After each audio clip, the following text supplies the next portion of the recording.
When we think about Jesus, we often think about his care and concern for our spiritual needs. But in this gospel, we see a beautiful mix of Jesus' care and concern for our human needs and our spiritual needs. The disciples, they've been out doing what Jesus taught them to do. They've been teaching people, healing people, visiting with people, and they come back, and Jesus' first concern is for their very human needs.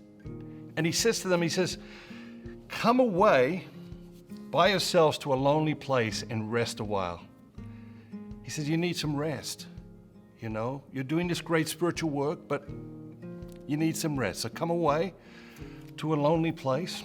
And maybe a lonely place doesn't sound that appealing to many people, but if you've been in the throngs of crowds, if you've been in the throngs of crowds for a football game or for a concert, you do yearn for your space. You do yearn for perhaps a lonely place, although we wouldn't necessarily describe it in those terms. And so Jesus says, guys, you've been working hard.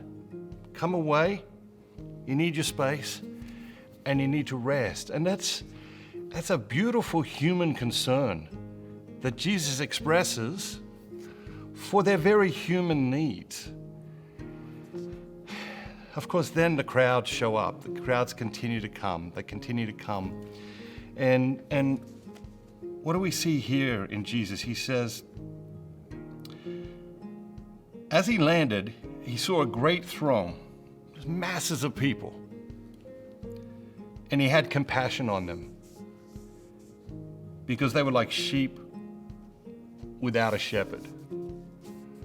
And so again, we see Jesus' enormous humanity. We talk tons about his divinity, right?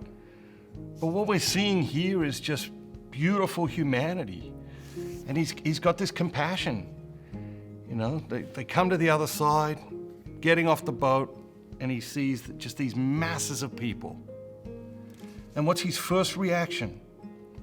His first reaction isn't, I got to teach these people spiritual things. His first reaction is a very human reaction. He had compassion for them because they were like sheep without a shepherd. Sometimes you and I, we are those sheep without a shepherd. We're in need of direction. We're in need of correction. We're in need of teaching. We're in need of wisdom. And very often in our lives, we happen upon other sheep without a shepherd.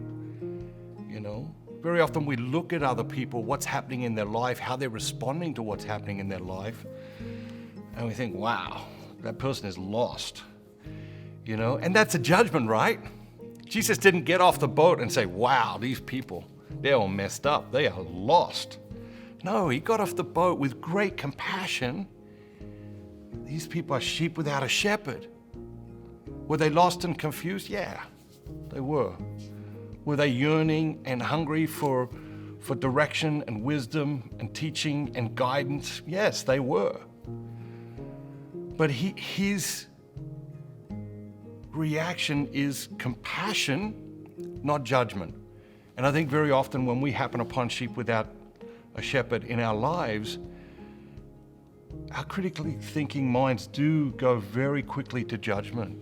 And we have to retrain. We have to retrain ourselves in that way.